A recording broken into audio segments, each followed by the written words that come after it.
Nerón se convirtió en emperador a los 17 años. Un adolescente gobernó el imperio más importante de su tiempo. El emperador Nerón ha pasado a la historia como el gobernante más cruel y demente de todos los tiempos.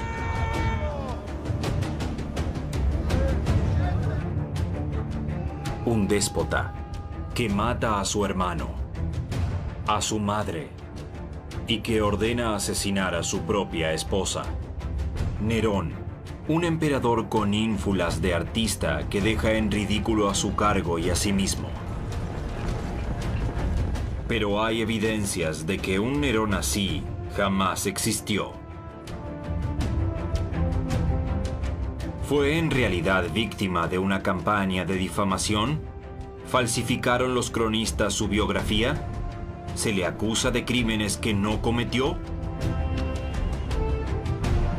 El mundo en que vivió Nerón nos es ajeno, con sus miedos, su moral y su brutalidad, tan extraño como un lejano planeta. Pero una cosa es curiosa: los súbditos veneraban a Nerón.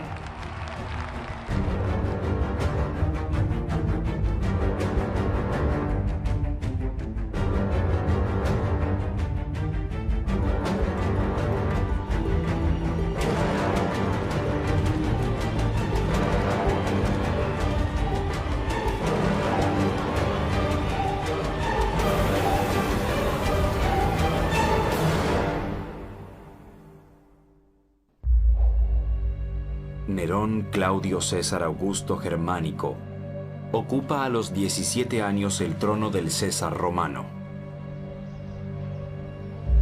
Es adorado como un dios, pero la carrera de Nerón comienza como una marioneta de una madre sedienta de poder. Agripina es hermana de un emperador, viuda de un emperador y ahora madre de un emperador. Nerón alcanzará la mayor de las dignidades, pero acabará matándote. Así fue la profecía. Que lo haga, en tanto y en cuanto se haga emperador. Esa era la filosofía de Agripina. En la Universidad Humboldt de Berlín, los investigadores intentan perfilar la verdadera figura histórica de Nerón. Una de las expertas en este ámbito es Claudia Tirsch. Es historiadora de la antigüedad y especialista en el rol social de la mujer en la Roma antigua. ¿Qué es ficción y qué es verdad histórica? Claudia Tirsch analiza a las mujeres en la vida de Nerón, sobre todo la figura de Agripina.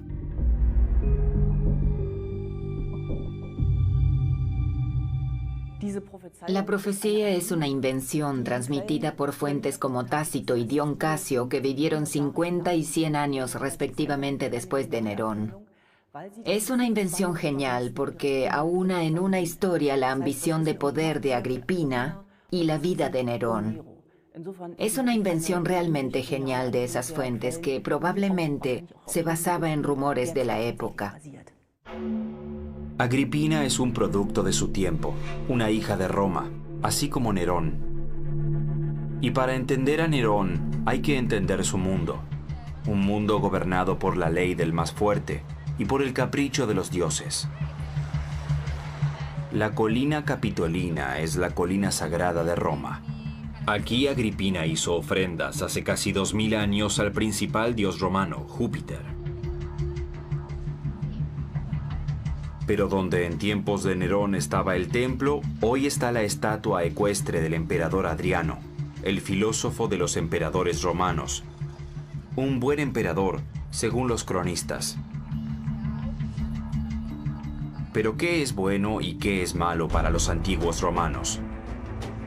Los senadores y el emperador gobernaban el mundo desde el Foro Romano, una reconstrucción del centro de gobierno de la superpotencia, la Roma imperial y oficial.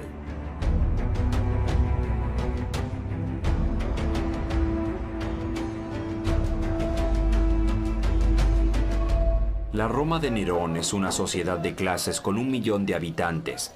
La mayoría de ellos son jornaleros y desocupados, y su Roma se ve muy distinta. 1 de cada 3 romanos es esclavo. Según la ley, era igual que un objeto, como un animal o una casa. Una mercancía que solo está al alcance de la élite en Roma. Los patricios, los gobernantes y los ricos eran menos del 1% de la población.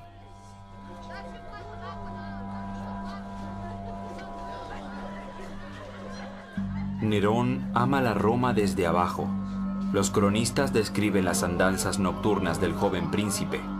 De hecho, Nerón hace todo durante su vida para que el pueblo lo ame. Nerón sabe que quien tiene el amor del pueblo, tiene el poder.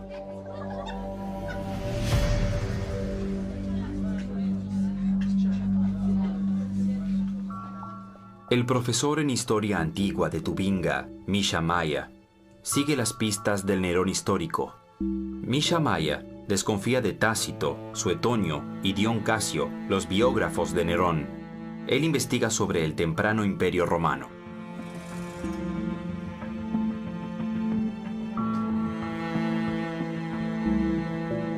Sospecha que detrás de las líneas sobre Nerón hay difamación. El problema es que estas historias muy a menudo se convierten en estereotipos en la literatura y pueden aplicarse sobre gobernantes a los cuales se difama. Esto puede haber sucedido en el caso de Nerón. Las grandes bibliotecas tienen colecciones históricas de historiadores antiguos, como la biblioteca de Herzog August de Wolfenbüttel. Sin embargo, los cronistas de siglos pasados muchas veces perseguían intereses propios en sus textos. Los historiadores son críticos con estas fuentes. Hay 3 historiadores que informan sobre Nerón, los que tienen el monopolio de la información, por así decirlo: Tácito, Suetonio y Dion Casio. Tácito era un adolescente cuando murió Nerón. Suetonio nació pocos años después de la muerte de Nerón. Y Dion Casio vivió 100 años después. Tácito y Dion Casio pertenecen a la clase de los senadores. Suetonio está sentado un poco más abajo en la sociedad, pero también escribe para el ambiente aristocrático. Y esos son precisamente los ambientes en los que Nerón se hizo impopular. Es por eso que nos vemos confrontados desde el principio con una imagen muy negativa que trabaja con muchas distorsiones. Y eso nos depara grandes problemas a los historiadores. Los personajes principales de la obra de Suetonio son auténticos, pero no lo es necesariamente la acción. El autor quiere entretener, no informar. No hay que juzgar la historiografía antigua con las normas de la historiografía moderna. Los autores antiguos querían, en primer lugar, producir literatura, y esto se reconoce con mucha claridad en su obra. La tarea del historiador en particular es corroborar la veracidad de estas fuentes, extraer hechos históricos de los textos. ¿Cuál es la relación de los autores con respecto a Nerón? ¿Qué tan creíbles son?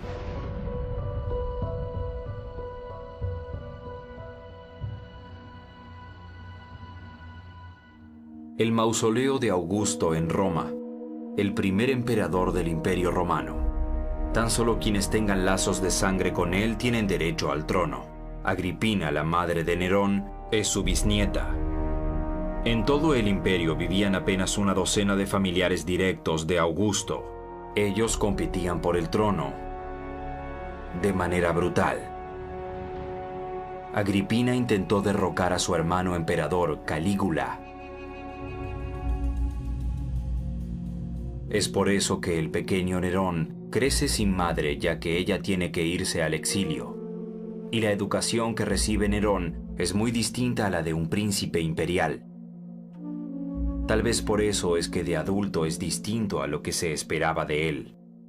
Las fuentes dicen que Nerón se interesaba desde niño por la literatura, el arte, la poesía, la danza y por sobre todo las carreras de carros. Esto se atribuye a la educación que recibió de niño en casa de su tía Domicia, donde al parecer fue educado por un barbero y un bailarín. La madre había sido desterrada. Si este fue un factor decisivo no se sabe, pero se documentan estos intereses de Nerón desde su infancia. Agripina lo trató de contrarrestar y contrató a un maestro que preparara a Nerón para su función imperial, al filósofo Séneca, una estrella de la escena literaria y un orador carismático. La vista desde el Circo Máximo hacia el Monte Palatino, la colina del Palacio Imperial Romano. Incluso hoy en día, las ruinas dan una idea de la importancia de sus antiguos habitantes. Agripina pelea con tenacidad por un lugar en el círculo del poder. El hermano de Agripina, Calígula, es asesinado y en su lugar toma el poder Claudio, su tío. En el año 49 se casa con él. Tácito escribió: la ciudad de Roma estaba transformada y todos le obedecían. Y Séneca se muestra como una buena elección como maestro para el príncipe Nerón. Séneca tiene casi 50 años. Es un brillante orador y sus escritos causan la admiración de los romanos. Escucha lo que dice el pueblo y analiza sus problemas con habilidades psicológicas.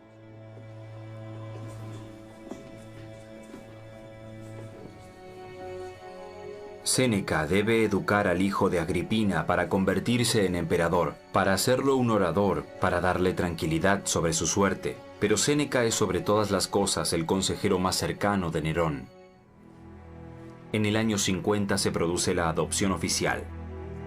Su padre adoptivo Claudio lleva casi una década en el poder. Inspirada por el gran emperador Augusto, Agripina se convierte en Augusta, la emperatriz. Claudio es un gobernante controvertido. Suetonio escribe que le gustan las comidas con hongos y las muchachas jóvenes. Su esposa, Agripina, es la hija de su hermano y es 26 años más joven que él, y tiene grandes planes. Los cronistas antiguos describen al emperador como ignorante, débil y malvado. Según investigaciones modernas, habría sido buen administrador y gobernador aplomado. El cronista Suetonio describe el 13 de octubre del 54 así: la familia imperial está en la mesa. En el menú hay champiñones, la comida favorita de Claudio. Nerón, un hijo muy fiel, está a los pies de Agripina. También participan de la cena Británico, el hijo biológico de Claudio y por tanto heredero potencial y mayor competidor de Nerón. Se decía que Claudio era muy devoto de Británico.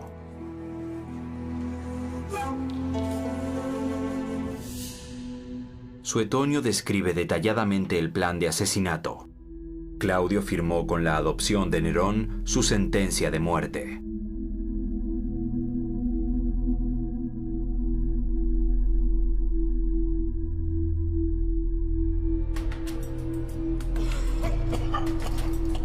Después de disfrutar de los hongos, según el cronista, Claudio sufre por falta de aire y tiene ataques de asfixia. En la versión de la historia de Suetonio, los champiñones fueron envenenados y acusa a Agripina. Veneno de la pluma del médico personal. Bajo el pretexto de producirle arcadas, se le suministra otra dosis de veneno. La cuestión si Agripina envenenó a su marido es muy controvertida para la investigación. Podemos observar que en los autores antiguos ciertos episodios se describen con gran detalle. Y la regla de oro es en realidad, cuanto más lejos en el tiempo está un autor de los eventos y cuanto más detallada es la descripción de los acontecimientos, tanto menos verídico puede ser. ¿Intoxicación o accidente? Esa pregunta quedará sin respuesta indefinidamente. El hecho es que en el 54 Agripina está en el cenit de su poder. Su hijo Nerón es confirmado como emperador. La primera parte de la profecía se había cumplido. Agripina, hija de Germánico, hermana y amante del emperador Calígula, esposa del emperador Claudio y ahora madre del emperador.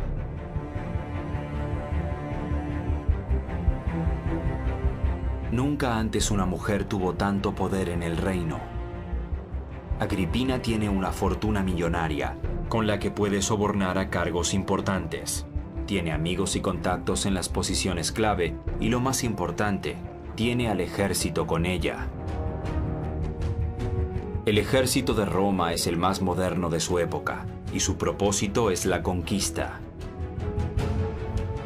El imperio de Nerón se extiende desde el sudeste británico hasta el norte de África, hasta las profundidades del sur de Egipto, hasta Asuán, Capadocia y Siria.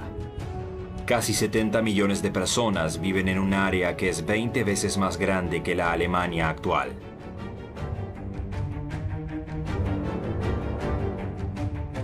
Todo el poder está en manos del emperador. De hecho, en la mano de Agripina. Comienza a erradicar sistemáticamente a miembros de la familia. Pero también Séneca es ambicioso. Su influencia sobre Nerón está creciendo, así como su fortuna, ganada como facilitador de contratos del Estado y prestamista con tasas de interés exorbitantes. Séneca se convierte en un factor de poder. Un evento es el detonante del entonces creciente conflicto entre Nerón y su madre Agripina. Nerón descubre el amor. Un amor que durará hasta el final, el amor por la Libertà Actea. Pertenece al personal de la casa de su esposa, una belleza, nacida en Grecia de padres sirios. Un contraste con la frágil Octavia, con quien fue obligado a casarse.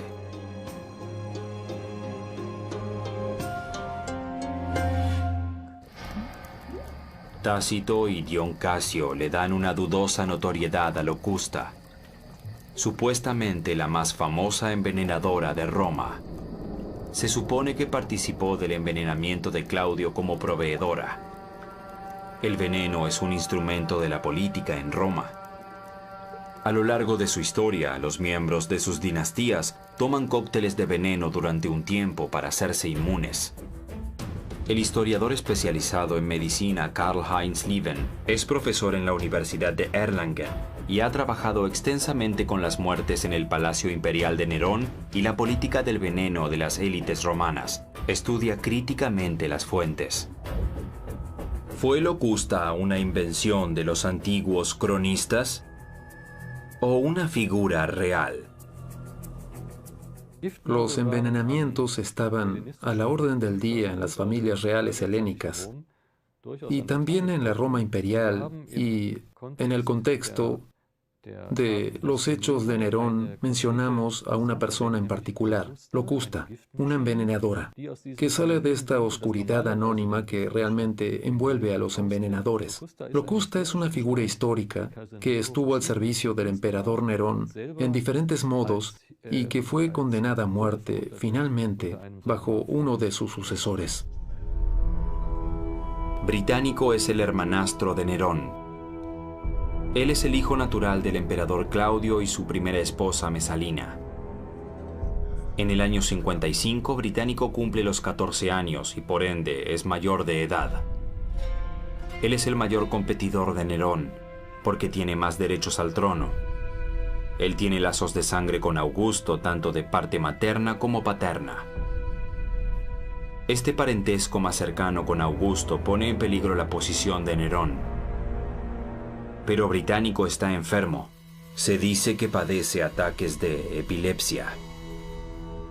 Los cronistas Tácito y Dion Casio presentan sus sospechas como verdades históricas. Nerón le encargó a Locusta veneno para su hermanastro Británico. Locusta es, según Tácito y Dion Casio, cómplice de Nerón en su primer crimen. ¿Una difamación de Nerón? Y en el caso de Nerón, y de hecho en todo el período imperial temprano, los autores no podían saber de ningún modo qué es lo que sucedía detrás de los muros del palacio y cómo se realizó el supuesto asesinato. Incluso se quejan amargamente de que no reciben ninguna información. Así que no todo encaja bien. Febrero del 55. Tácito ofrece una descripción sospechosamente detallada de las circunstancias de la muerte de Británico. Para evitar al catador, se le acercó a Británico una bebida caliente, pero aún sin envenenar. El veneno se encontraba, según Tácito, en la jarra con agua fría que se le agregaba. Y no dejó ninguna duda sobre la identidad del autor, Nerón. Los tres cronistas proporcionan más que la descripción de un crimen.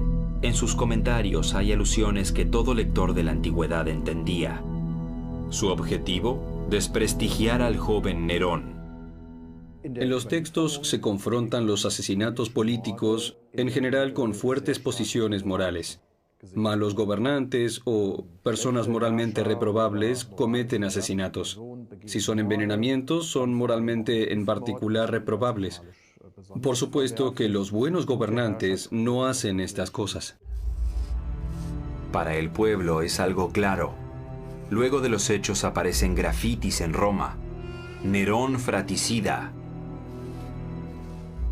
Esta muerte es un duro golpe para Agripina. Hasta ahora sus amenazas y sus esfuerzos por influir sobre Nerón se caracterizaron por poder decirle: hay un hermanastro que está mucho más legitimado que tú, porque es un hijo auténtico de Claudio, uno legítimo. Tú eres solo adoptado. Con la muerte de Británico, las ambiciones políticas de Agripina sufren un duro revés.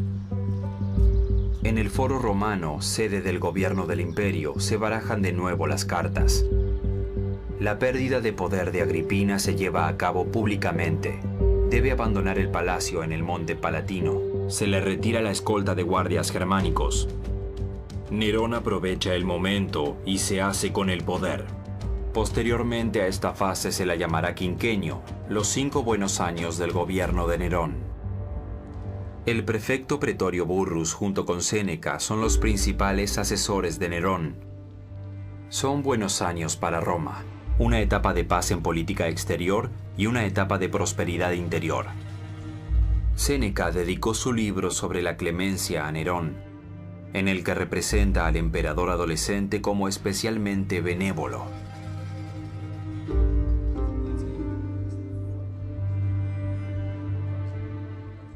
Resulta muy difícil llegar a decir si Nerón fue un buen gobernante especialmente benigno o no. Hay algunos episodios en los escritos que dan señales de que de ninguna manera ha sido un monstruo sediento de sangre como siempre fue representado posteriormente. Calígula, el tío de Nerón, humillaba sistemáticamente a los senadores. Los ridiculizaba, los desposeía o los llevaba al suicidio. Como entidad política, el Senado está desposeído de poder. Los honores y el ostentoso respeto con el que Nerón y sus asesores tratan al Senado es solo una apariencia. El Senado puede proponer nuevas leyes y el emperador puede aceptarlas o rechazarlas. Pero los hombres que se reúnen en el Foro Romano, en el edificio del Senado, forman la élite del imperio. Detrás de ellos hay grandes fortunas y concentran el poder financiero. Y el joven emperador no quiere enfrentarse sin necesidad a esa élite. Sin embargo, pronto surge el primer conflicto.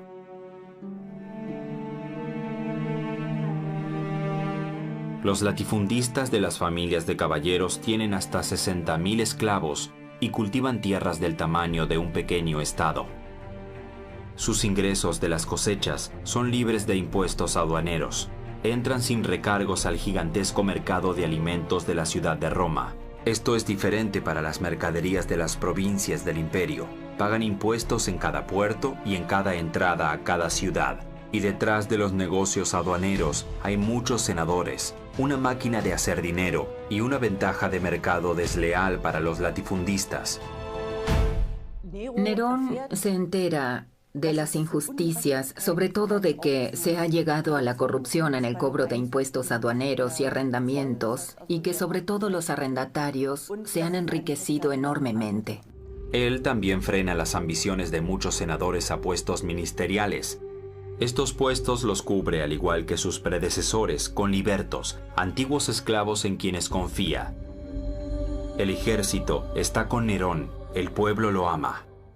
Para un emperador del siglo I es muy importante ser aceptado por la población de Roma.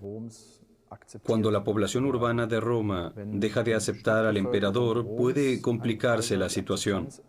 Nerón sabía esto y, en consecuencia, trató de ganarse el favor de la gente.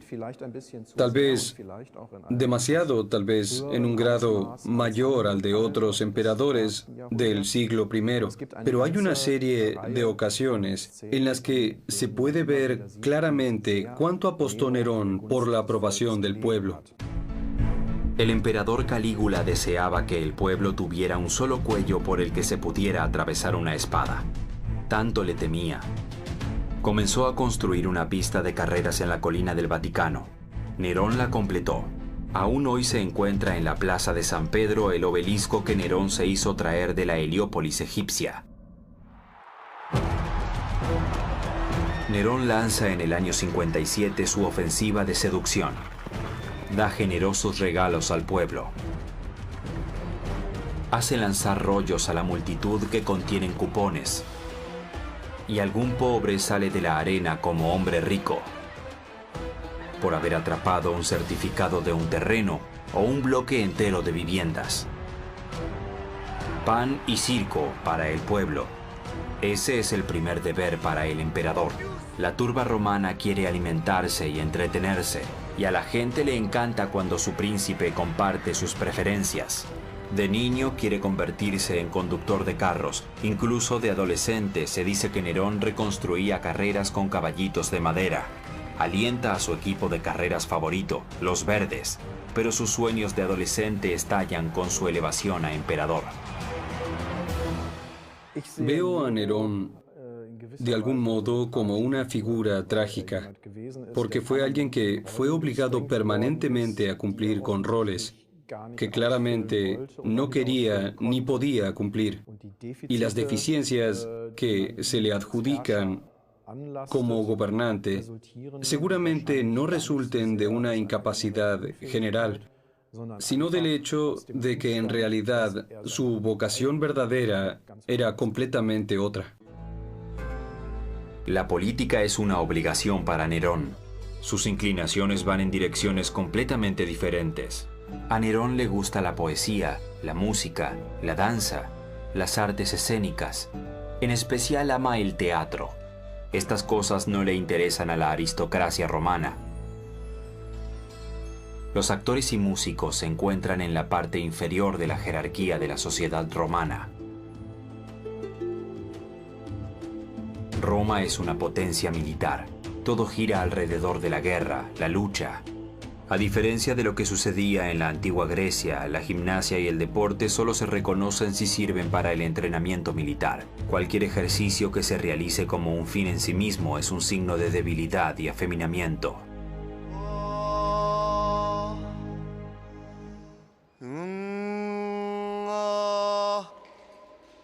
Nerón fortalece su potencia vocal con placas de plomo sobre su pecho. En la soledad de su palacio hace ejercicios de respiración y escribe poesía.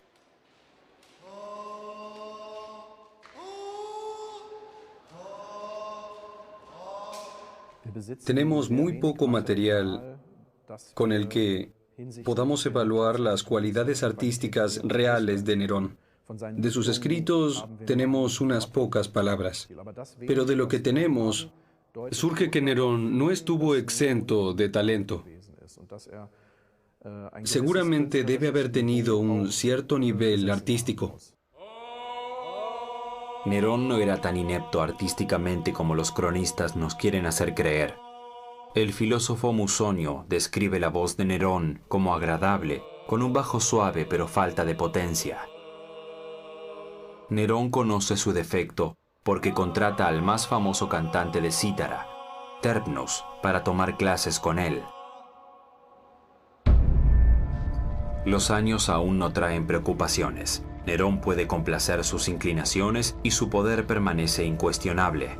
Agripina desprecia sus ambiciones artísticas. Entre madre e hijo se abre un abismo. El año 59 marca un punto sin retorno en las relaciones entre Nerón y Agripina. El emperador se enamora de Popea Sabina, una de las mujeres más bellas y también más ambiciosas de su tiempo. En última instancia, se le parece mucho a Agripina. También es una mujer de una familia noble con la voluntad absoluta al poder y la voluntad de hacer todo para alcanzarlo. Utilizó muy hábilmente sus posibilidades para llegar cerca de Nerón y alcanza una relación amorosa que no terminará en matrimonio durante un tiempo. Y Agripina es un gran obstáculo para ella. Nerón y Popea se entienden bien. Tienen el mismo sentido del humor. Aman las artes y el teatro. Pero Popea no quiere ser solamente la amante. Su objetivo es casarse con Nerón.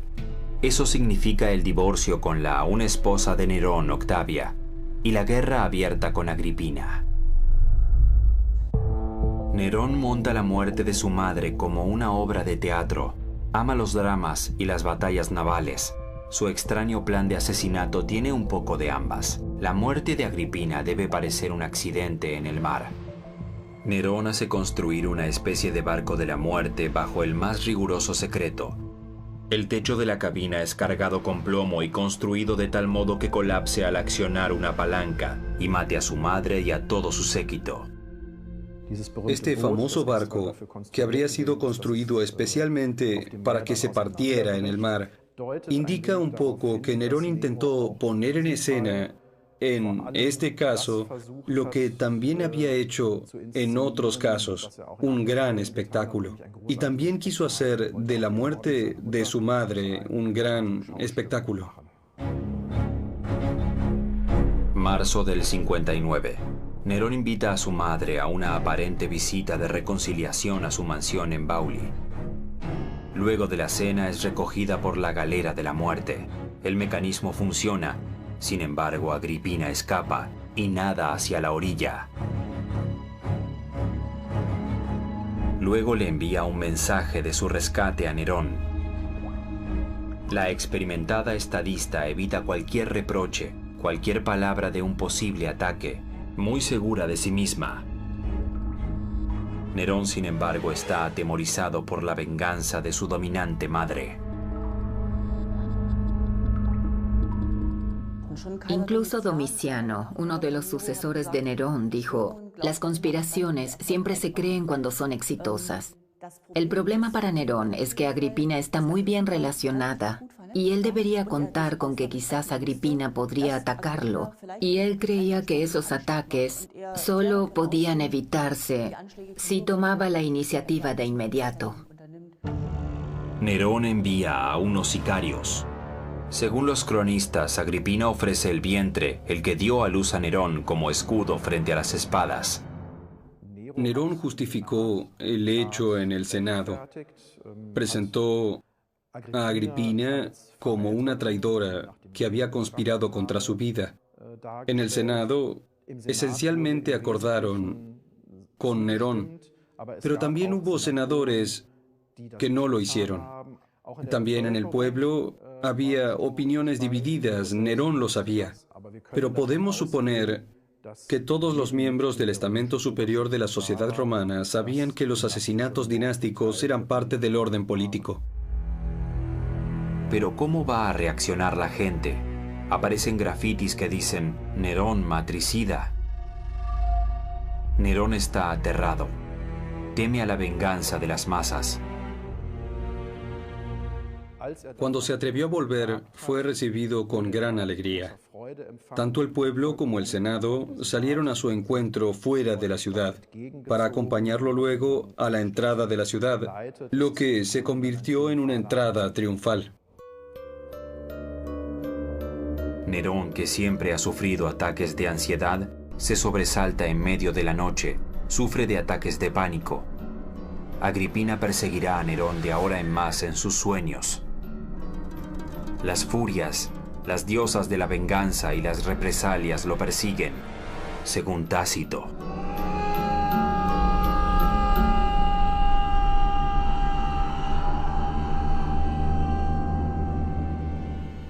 Locura, demencia en un emperador romano, incluso locura del emperador, son epítetos surgidos en el siglo XIX a posteriori y no pueden ser aplicados sin más en el contexto de la antigua Roma.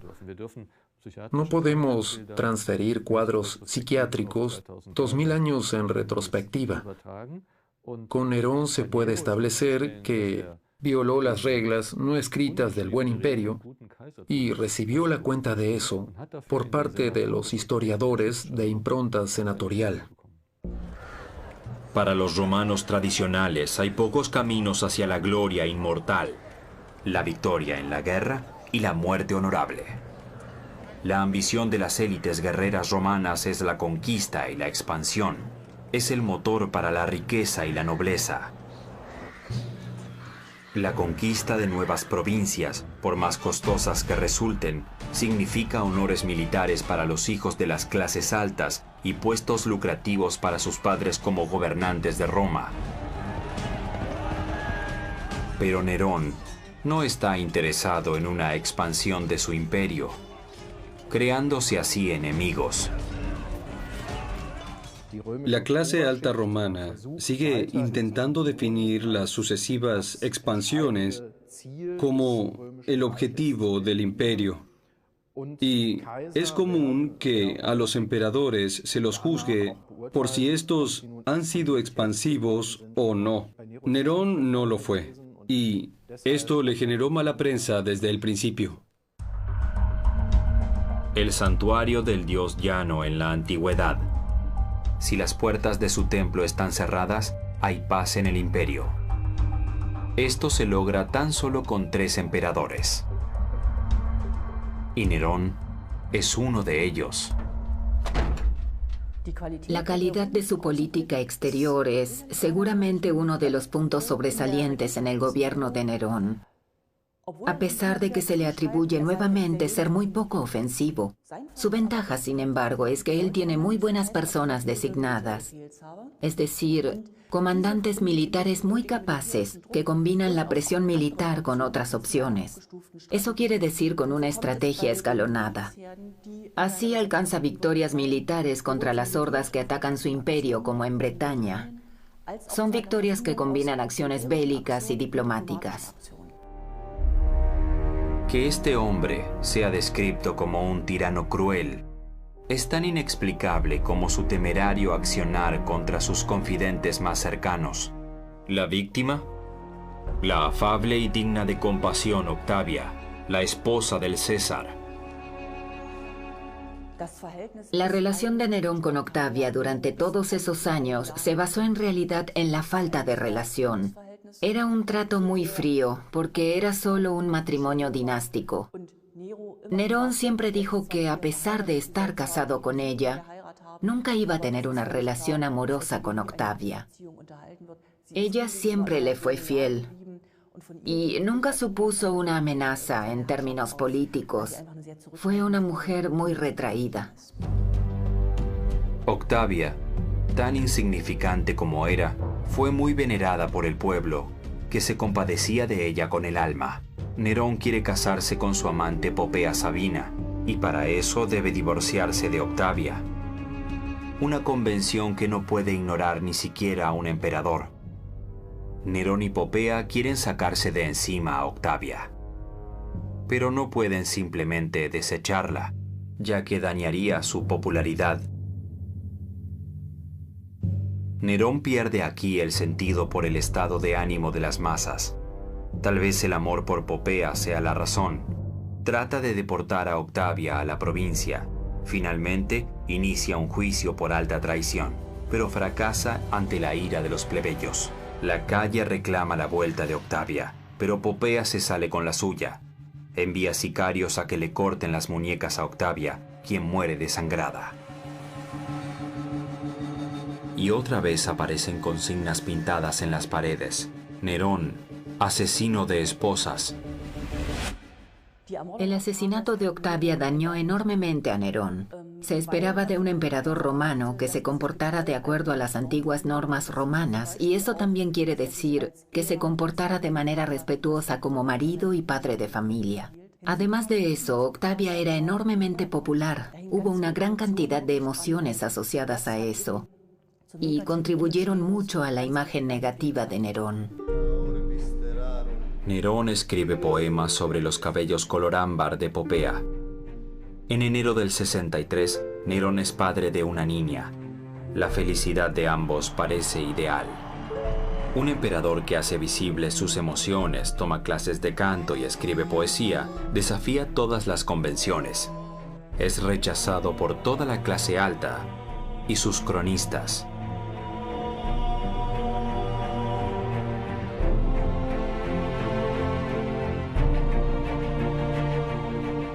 En mayo del 63 muere la hija de Nerón. Tácito escribió: él mismo se comportó desmesuradamente tanto en la alegría como en el dolor.